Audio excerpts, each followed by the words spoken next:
world.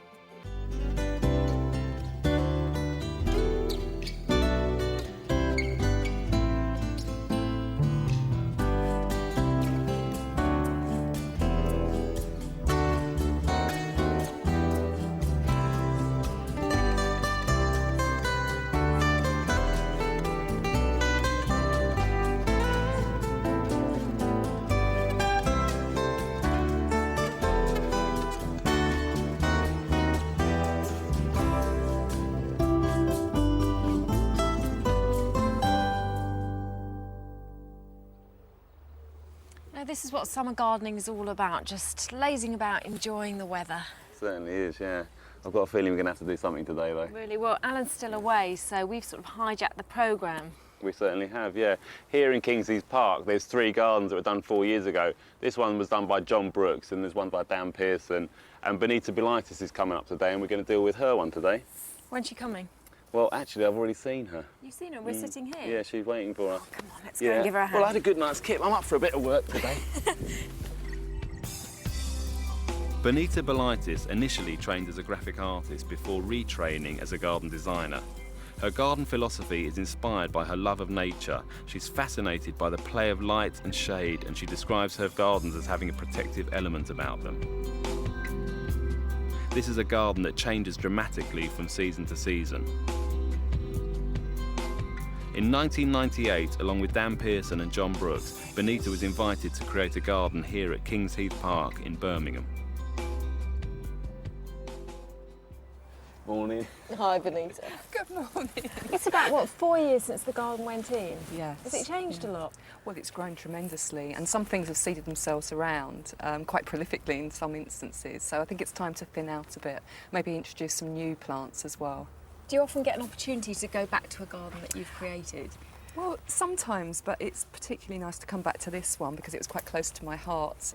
It's a brilliant garden, I really like it. What's the idea behind it? Well, it was about creating spaces within the garden, but without making them too solid. So maybe you're moving from the front, which is probably like your main terrace area where the house would be, and then it's divided into these areas. So it gives a bit of privacy and a bit of intimacy and a different atmosphere in each space, and the sense of movement through the space as well.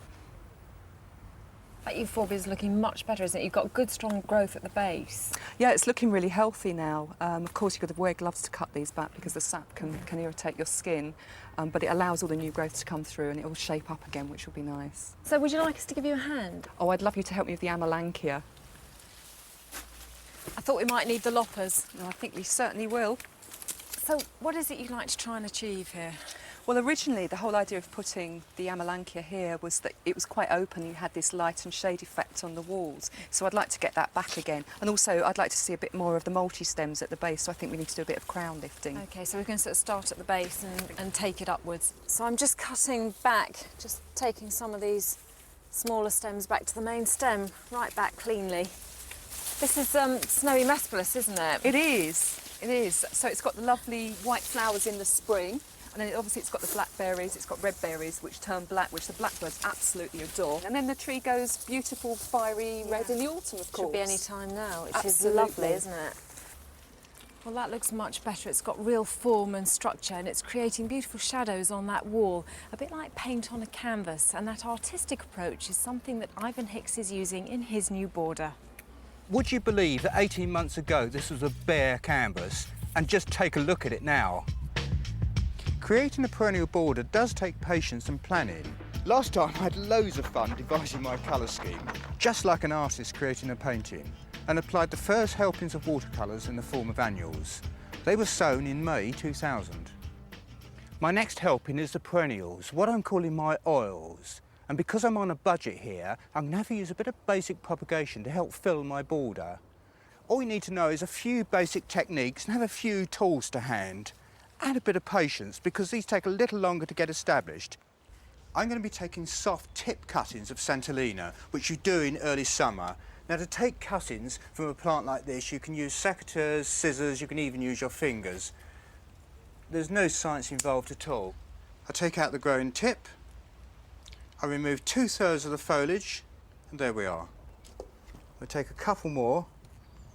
One of the theories is by taking off the lower leaves, it actually activates the hormones that produce the roots. What we need to do now is put it into a bit of intensive care. Now, you don't want the plastic bag to touch the cuttings, and the way to do that is to put in these sticks, and that will keep the bag away from the foliage. And we put that out of direct sunlight, just so it gets some light and let it root in for 2 or 3 weeks. You can gradually remove the plastic bag to let air in, plant them out later in the summer. This is Festuca glauca, a wonderful blue grass. I need 3 of them in our border, and I'm going to show you a very easy way to divide them. But first of all, I need to give it a haircut. This looks fairly drastic. You need to reduce the amount of growth. Now, this is where the fun starts, because take out the pot, you can see a dense mat of fibrous root. What you need now is a sharp knife, because this is where the open heart surgery begins. You need to find a gap amongst it and get the knife just... It's not hurting, of course. Now, you could use an old bread knife or even a tenon saw to do this, because you won't do any harm to the plant because it's so fibrous rooted. But there you can see, I've got 2 pineapples from it already. This is my drama queen, Cardoon, Cynara cardaluncus. There we are. Now, I'm going to take these pieces off. They're rather like sticks of celery, and they're called offsets. There we are. It's just got the tiniest bit of root on it. And now, for the dramatic part, I'm going to cut off most of these outside leaves. I'm even going to cut that leaf, and that's all we're going to plant. By September 2000, my work of art is already coming to life. Remember, all these amazing annuals can be planted from seed in the spring and look like this by late summer. Talk about plants on speed. It was only 4 months ago that this border was bare soil and empty canvas. Most of the shrubs and perennials will take time to fill out, but meanwhile, the annuals, my watercolours, have filled this canvas with tremendous results. The intention was to create a high summer border, and here we are in September, and things are really going strong. Bonita's asked me to clear this Naughtia macedonica from the water feature area around here, because it doesn't really relate too well to this space, and it's just getting a bit carried away, really. It's a wonderful plant, this. Deep crimson flowers. Very trendy at the moment, but Bonita planted this 4 years ago, so I suppose that makes it a classic, really. Doesn't need any staking. I know it seems a real shame, but if I can get enough root on it, I'll be taking some home with me. Yeah, it seems to be coming up okay. Oh yes, there's plenty of root on that. In fact, look, there's a whole, look at that, it's a whole separate plant. Now I could stick that straight in the ground at home, but I'm going to pot it up. I'm not getting my crocks out or anything, I'm just going to pot it up so that it lasts the car journey home. Just a bit of compost in the bottom of the pot. So just to keep it moist. Keep the roots moist, I'm not worrying too much about the level of planting, the depth of planting or anything. I've got a lovely spot for it in the garden. Now the conditions that it likes really is full sun in quite a nice, good garden soil, well drained. And when I get this in the ground, I'm going to make sure I water it all summer till the autumn, because it's not really the right time to remove plants, but it'll be fine. Well, now the next thing I've got to do is take all this top growth off. Now the reason I'm doing this is so that the energy goes into producing more roots rather than just keeping all this top growth alive. But it's not a problem. This is now a nice cut flower, and I've got a completely separate plant.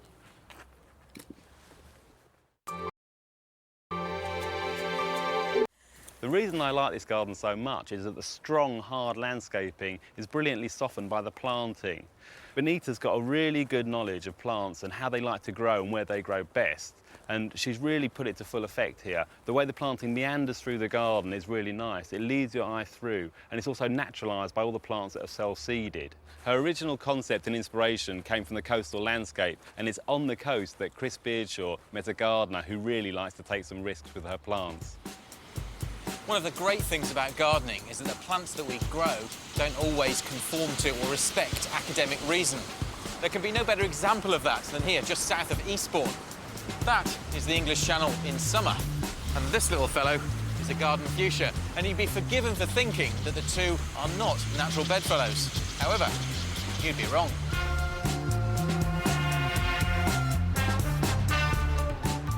Here in Pevensey Bay is a gardener who, despite the local conditions, has a success story to tell, and her fuchsias are flourishing. Hi, Gina.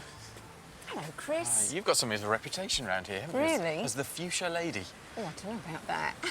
How did you get into fuchsias? Well, it's a long story, but I'll make it brief. I was given a plant of swing time, and I thought it was such a gorgeous-looking plant that I'd like to, you know, grow some more. How many different cultivars are there at the moment?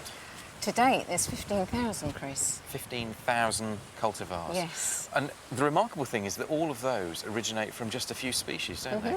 Where do they originate from? Central America, Mexico, the Andes. Do you grow any of the species at all? I've got 5. Have you? Can we have a Yeah, look? sure. Are the species fuchsias harder to grow than the cultivars and hybrids? Not really, they're quite tough. This is one of my favourites. That's a really striking plant. Yes, it's called Fuchsia hartwigii. Bit of a mouthful. And this was discovered in Colombia in 1845. This one's quite similar in a way. It's called Kinvolca, and that comes from Central America. That's another one of the true species. OK. Some of them have got very, very, very long tubes, and the hummingbird is the only pollinator. And you know the long beak they have? That reaches up and catches the pollen so that when they go to another species, they can repollinate. Do they all have those sorts of flowers, those flower No, characteristics? no, because if you move over to New Zealand, you've got this one, and it's called Fuchsia procumbens, and it has, I don't know if you can see it, Chris, it's got blue pollen.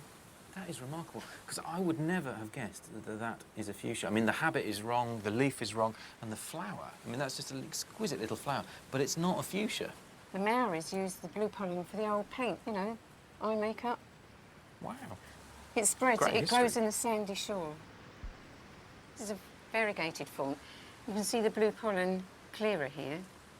Wow. That is a really, really unusual plant. Have you tried this one outside? No, but that's going in the beach with some of my others. If they survive the beach, they're hardy. That's incredible, to be so close to the sea. I don't know how you've got the nerve to grow fuchsias here. Well, Chris, I do like a challenge, you know, and if they grow in the beach, they're going to grow anywhere, aren't they? They certainly are. And the firecracker down here is looking Yeah. pretty good. And so this has been left outside all year? Yes, I cut it right back, so that's just in a bit of compost and the shingle round it, because what fuchsias really love, above all else, is pure drainage. I mean, this is against all conventional wisdom. They like dappled shade. This is full sun. A protected climate. I mean, this is blowing a westerly today. And more of a sheltered condition. And here we are. You must have a great deal of faith in your plants, though, because this is a prize-winning fuchsia that most people would kill for. Yeah. And yet you brought it home from second prize at the national show and stuck it in the middle of a shingle beach. Well, why not? Because they don't grow here. Well, they do now. Out of the 300 or so plants that you grow, it must be very difficult to choose favourites. Oh, you're absolutely right, Chris. I mean, they're all so beautiful, as you've seen. But I think my very favourite is this little tiny one, Purple Rain. Very delicate flower, too. Well, this is suitable for sort of small pot culture. So a small standard is ideal. And is this one quite easy to grow? No, it's difficult. Really difficult. There's a surprise. Yeah. How about any of the others? What else would you choose? Well, I love this little Sophie Louise. This is relatively new. This is about 2 years old, but I mean, look at the gorgeous colour there. It's a very intense blue, isn't it? What about any of the others? What Well, would you recommend? I love this Walsh Jubaltine. I just really like the sort of sparkiness of it. In some catalogues, they're known as heavenly fuchsias because they're sort of looking upwards to heaven. Now, one of the ones that caught my eye is this one, and this is definitely not a subtle fuchsia. No, That it is isn't. just really in your face, isn't it? Which one's Yes. this? This is called Sunset Boulevard. It's got to be American. Absolutely, yes. And that's what the Americans go for, you know. Big, blousy, beautiful. We're more typically English. A bit more reserved. Yes, a bit more reserved. So she doesn't worry about direct sunlight, wind or the salty air. What's the secret of her success? Well, we all have a universal energy in us, which we can use. I mean, mums are always touching their kids, you know, if they're poorly. And if my plants are a bit wonky looking, I'll hold a stem and just tune into Reiki and give it a little bit of Reiki, and it perks up. Do people still a bit kind of... Oh, yeah, but I don't mind that. I'm known as that eccentric fuchsia lady, so it doesn't really matter. These are going to look lovely here. Yeah, I just thought this area needed a bit of injection of colour, really. I think I've lost quite a bit of colour here because the achillea have gone. So which Crocosmia is this one?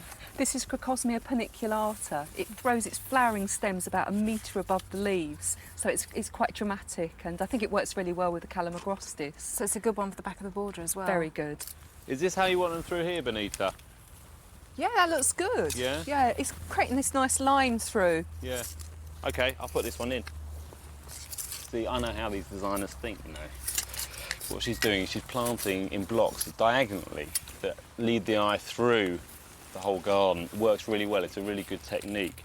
And this Crocosmia looks fantastic with the purple formium. It goes really well with the Nautia, this wall, and these Carex around the front here.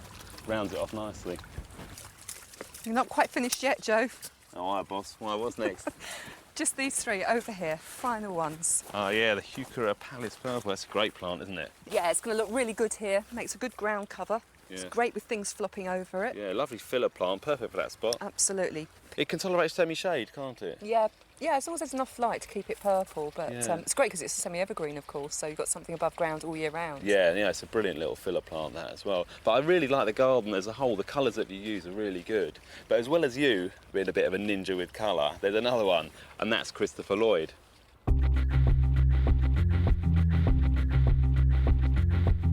Green is the colour of life.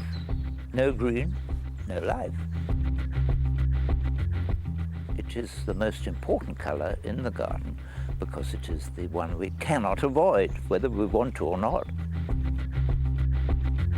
Not just green flowers, but green foliage to take us right through the summer if we can, and not just the freshness of spring. Of course, there are masses of brilliant greens in the spring, which is why people love the season so much, but none more so than the deciduous ferns, like this oak fern, Gymnocarpium dryopteris, which really is as bright as you can imagine.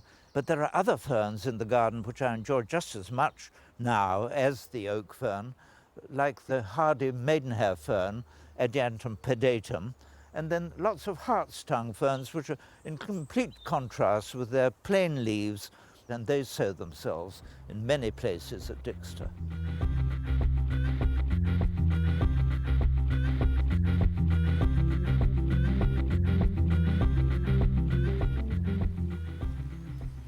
There's quite an exciting combination of green here. First of all, this shrub which comes from Japan, it grows into a tree there, Trocodendron aurelioides, and there it would grow to 30 metres. But here I shall certainly see to it that it does nothing of the kind. It's an evergreen, has very nice soapy feel to the leaves, which are shiny and very firm. And the word Trocodendron comes from the Greek trokos and dendron, which means a wheel, and dendron is a tree. And if you look at the flowers closely, they look as though they are composed of the spokes of a wheel. And in front of it, Nephophia caulescens, which is actually choosing to flower at this moment, and that is a glaucous green. It's got a lot of blue in it, and of course the shape of the leaf is entirely different from the Trocodendron, so you've got a nice contrast there. So really you can do a lot with greens alone.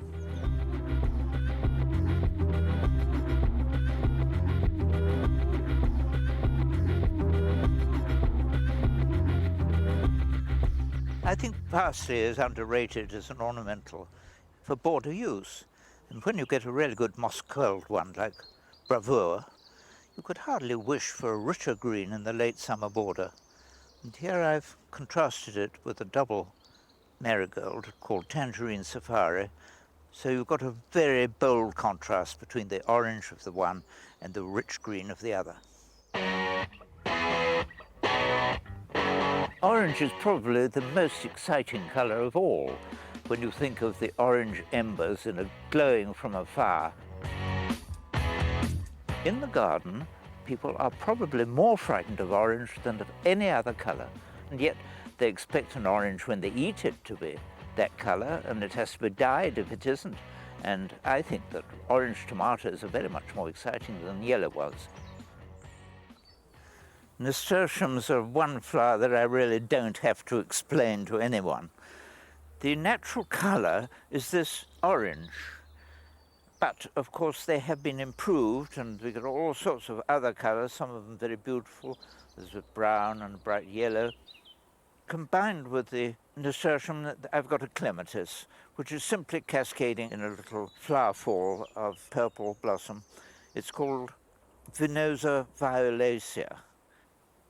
You can let them cascade and they make a very nice display just like that. An excellent contrast of white and orange.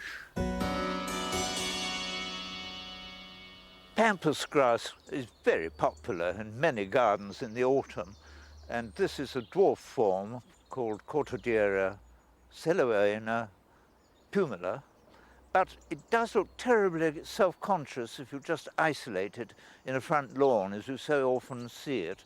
It really needs a partner, and here it's got a dramatic partner in a late-flowering red-hot poker, Nephofia linearifolia, which all comes up in a rush at the beginning of October and all flowers together. So you have to wait a while, but in fact its leaves are a nice bright green, so it's not a complete passenger in the summer. Autumn, of course, is the time for coloured fruits and coloured foliage, and this is our own native spindleberry here, Euonymus europaeus, and it has a very daring colour combination with pink outside, it's called the aril, enclosing bright orange seeds. Now, nobody of good taste would probably recommend such a combination, but here we have nature doing it for us, and nobody can say that it's wrong because it's natural.